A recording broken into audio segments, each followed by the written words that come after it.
देखो इस क्वेश्चन का रेंज चाहिए, क्या फंक्शन है 3 sine under root of pi square by 16 minus x square. देखो साइन फंक्शन है और रूट भी है और क्वाड्रेटिक भी है। सबसे पहला काम क्या करना होगा बोलो, क्वाड्रेटिक का रेंज निकालना होगा। देखो जो रूट के अंदर क्वाड्रेटिक है, सबसे पहले हम उसका रेंज फाइंड करेंगे। तो क्या है, क्या क्वाड्रेटिक है, देखो y बराबर पाई square by 16 minus x square. इसका रेंज निकालो सबसे पहले, ठीक है। इसका रेंज कैसे निकालेंगे, देखो मैंने क्या बताया था, ये क्वाड्रेटिक है, इसका रेंज निकालना हो तो हमेशा ग्राफ बना लो। तो कैसे ग्राफ बनेगा, देखो डी बाई डी एक्स की वैल्यू क्या होगी बोलो -2x, है ना। डी बाई डी एक्स की बोलो वैल्यू क्या होगी बोलो -2x। इसको 0 कर दो तो x क्या बनेगा बोलो 0 बनेगा, ध्यान दो, ठीक। अब x की वैल्यू 0 रख दो तो y क्या बनेगा बोलो पाई स्क्वायर बाई 16 बनेगा। तो 0 कॉमा पाई स्क्वायर बाई 16, देखो ये इसका वर्टेक्स हो गया, है ना। 0 कॉमा पाई स्क्वायर बाई 16 ये इसका वर्टेक्स हो गया।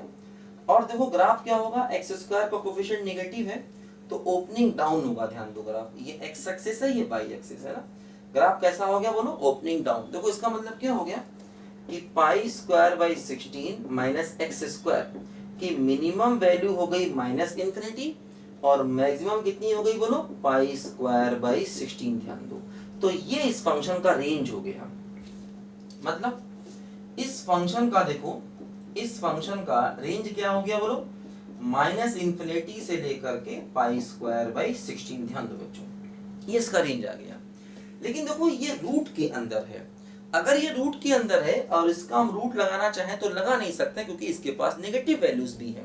तो देखो हम क्या करेंगे, इसकी नेगेटिव वैल्यूज को छोड़ देंगे और इसको 0 से लेकर के पाई स्क्वायर बाई 16 तक रखेंगे। ध्यान दो इसकी नेगेटिव वैल्यूज को देखो हमने छोड़ दिया, है ना। क्यों छोड़ दिया, क्योंकि इसका रूट है, रूट लगाना है, रूट लगाना है, नेगेटिव वैल्यूज को छोड़ दिया, है ना, 0 से शुरू कर दिया। अब हम इसका रूट लगा सकते हैं। अब अगर हम इसका रूट लगाएंगे देखो तो ये हो जाएगा 0 और इसका रूट क्या हो जाएगा बोलो पाई बाई 4 हो गया। ध्यान दो, अब देखो ये जो टर्म है, जैसे इस टर्म को अगर हम अल्फा मान लें, मान लिया पाई square by 16 minus x square बराबर अल्फा है, इसको अल्फा मान लिया। ध्यान दो अगर हम इस टर्म को अल्फा मान लें तो देखो हमारा क्वेश्चन क्या बन गया, हमारा क्वेश्चन बन गया y = 3 साइन अल्फा, और अल्फा क्या है बोलो अल्फा है 0 से लेकर के पाई बाई 4। ये हमारा क्वेश्चन बन गया, ध्यान दीजिए, है ना। y = 3 साइन अल्फा, देखो इसको हमने अल्फा मान लिया, root of pi square by 4 minus x square by को हमने अल्फा मान लिया।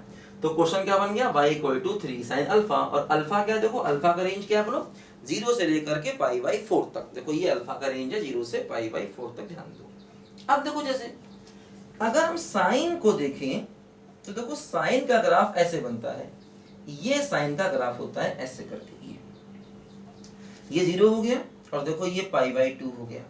एक्चुअली जो हमारा अल्फा है वो 0 से पाई बाई 4 तक जा रहा। ध्यान दीजिए जो अल्फा हमारा है, देखो ध्यान दो अल्फा हमारा 0 से पाई बाई 4 तक जा रहा है।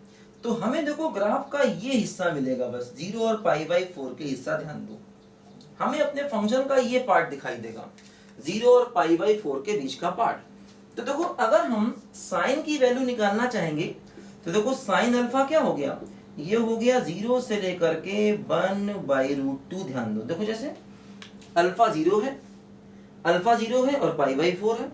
अल्फा 0 लोगे तो साइन की वैल्यू 0, अल्फा पाई बाई 4 लोगे तो साइन की वैल्यू देखो क्या मिलेगी बोलो 1/√2 मिलेगी। ध्यान दो, है ना।